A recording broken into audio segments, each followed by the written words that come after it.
This video is going to contain spoilers for literally everything in Tears of the Kingdom, including things to do with the shrines.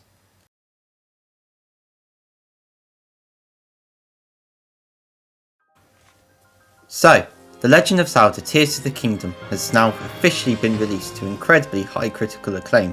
Despite Tears of the Kingdom's critical acclaim, there is one aspect of the game that has had a mixed reception with fans, and that thing is the story. At a glance, the story appears to contradict everything we know about the lore in The Legend of Zelda.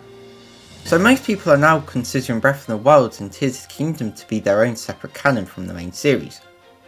However, I am an absolute maniac who shall not accept this. So while I was playing the game, I've been trying to piece together the lore, and I have been thinking about how exactly everything connects, and what I found is quite interesting. I think the Zelda memories found in Tears of the Kingdom are set after Skyward Sword and before the Minish Cap, and that the founding of Hyrule we see in this game is the actual founding of Hyrule we learn about in Hyrule Historia. So that's what we'll be covering in today's theory. I'm going to be trying to prove why the Tears of the Kingdom Zelda memories are set before Minish Cap and after Skyward Sword.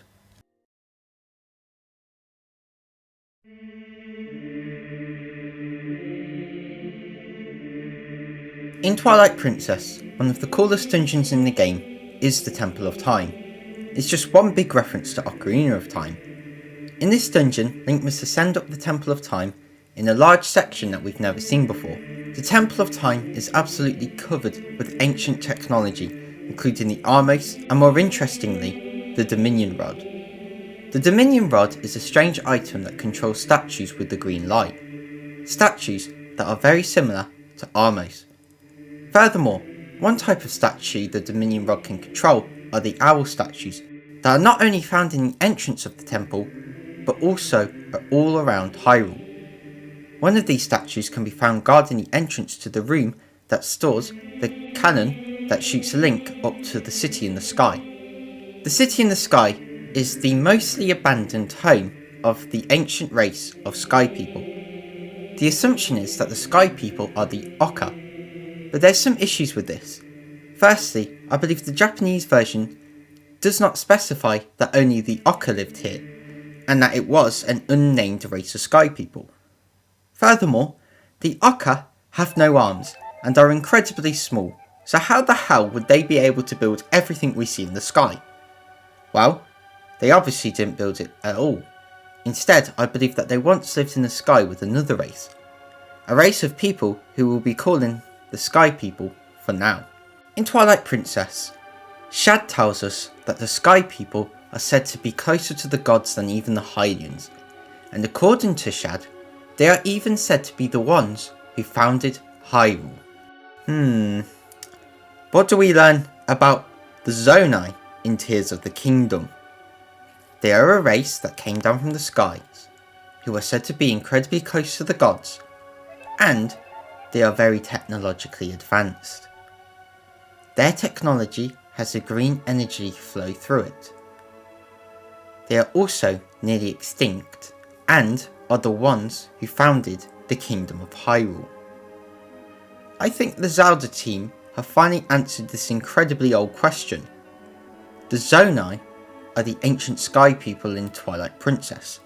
In Tears of the Kingdom, the Zonai are heavily connected to three animals: the boar, the dragon, and the owl. Statues of these three animals can be found within their architecture across Hyrule and the sky. One of these three animals is very interesting, however: the owl. As previously mentioned, the owl statues in Twilight Princess are heavily connected to the City in the Sky. In fact, the design of the owl face on the statues are very similar to that found on the owl mask thing on the hero's aspect. But are there any more connections between the Sky People and the Zonai?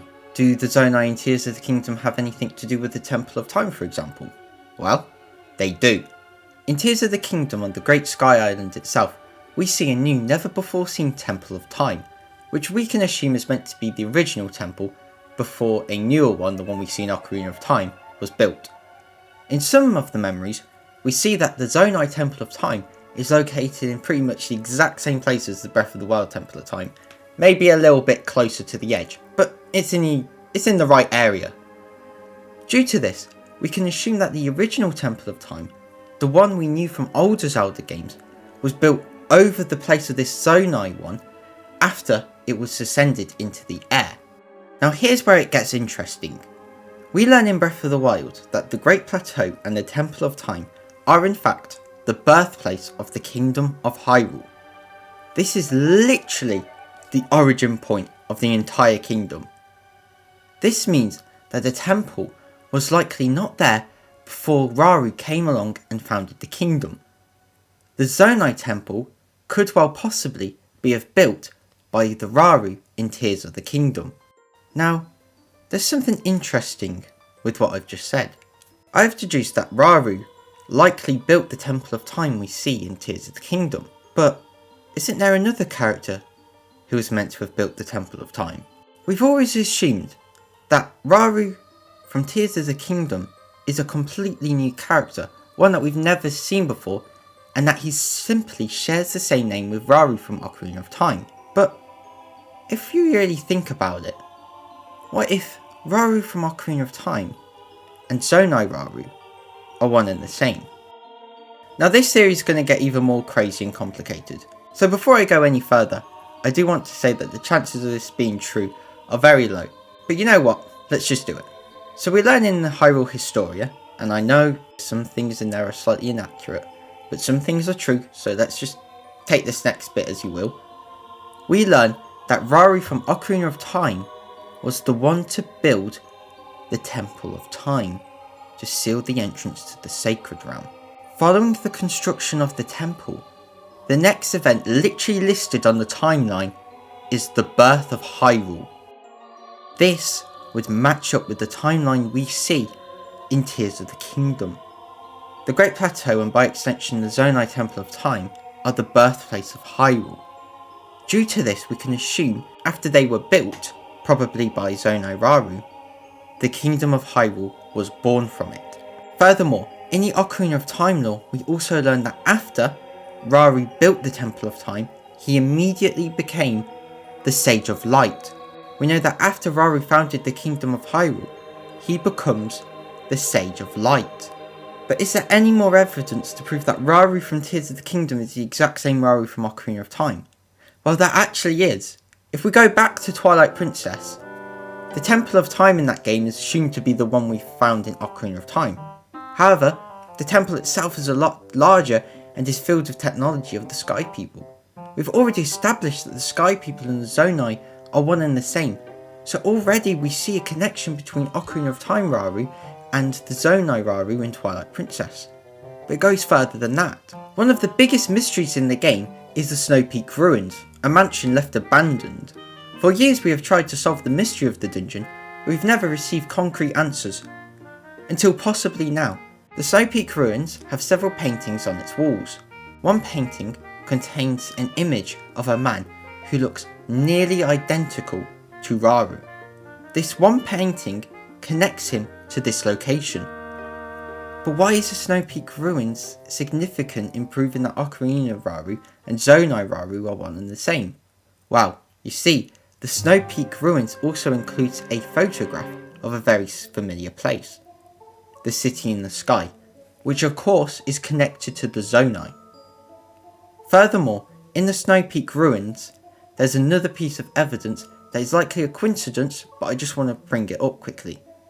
There are armor stands that would fit large beings or creatures or whatever. They are far too big for the average Hylian to fit inside.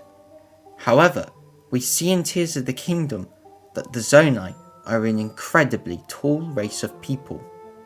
What if these armor sets are meant for the Zonai? Now, all of this evidence is all well and good, but there are two pretty big issues with Rauru being the same in both Ocarina of Time and Tears of the Kingdom. Number one, Rauru is a Hylian in Ocarina of Time, and he's a Zonai in Tears of the Kingdom. So that he's two completely different races. So how does that work? And the second big issue is that we learn that Rauru is underneath Hyrule Castle, sealing Ganondorf away. And we know he's been under there for thousands of years because we see his hand in there when Link and Zelda go down and find Ganondorf. Let's tackle issue number 1. We know that Rauru has the capability of changing his appearance in Ocarina of Time. We see him literally turn into Kabora Gabora, which of course is an owl. We already know that Rauru in Tears of the Kingdom is already associated with owls, because he has a necklace of a Zonai owl, and of course owls are very important in Zonai culture. Now, his owl form isn't the only form we see him transform into, however. Rauru is also likely the ancient Sage of Light we see in Tears of the Kingdom. Although it's not confirmed, it's very likely, as Rauru in Ocarina of Time was already a pretty old individual. He's been around since before the Kingdom of Hyrule was even founded. Now for the second issue, and this issue is quite big. Rauru in Tears of the Kingdom, for tens of thousands of years, is beneath Hyrule Castle, sealing Ganondorf away. Now, the thing about this seal is that it likely killed Rauru, causing him to become a spirit like the one we see in Tears of the Kingdom.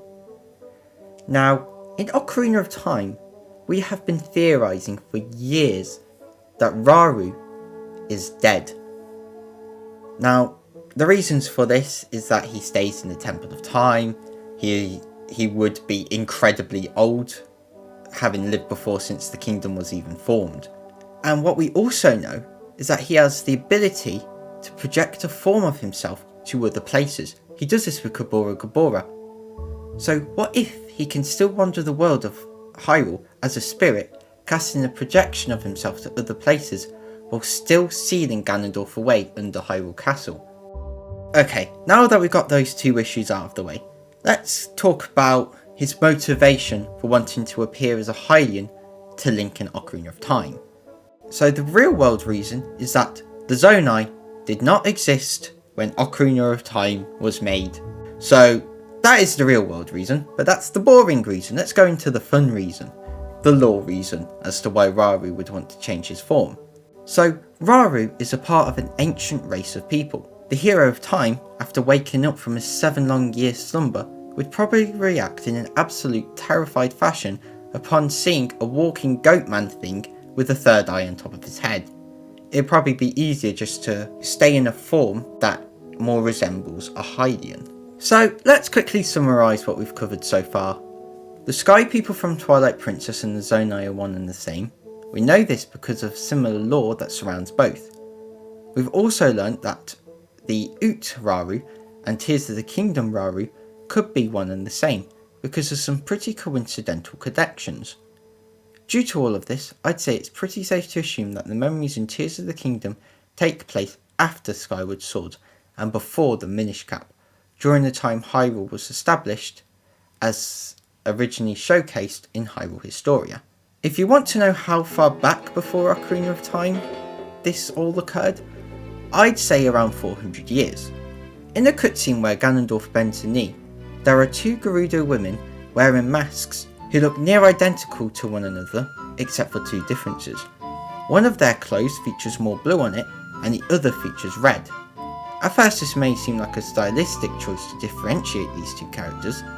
However, if you translate the text on their clothes, you will learn these characters' names: Koume and Totk, the over 4-year-old twin witches in Ocarina of Time, represented by fire and ice, red and blue. These 2 end up being the Ocarina of Time Ganondorf's surrogate mothers. So, due to them being around 400 years old, well probably over 400 years old, we can assume that all of this takes place at least 400 years before Ocarina of Time. Anyway, that's it for today's video. The next video I'll probably end up making will be another one about the timeline placement of Zelda's memories, because I think it's equally as likely to take place after every Zelda game on the timeline, but 10,000 years before Breath of the Wild. I think this because of what we learn about the hero's aspect and the Calamity Ganon.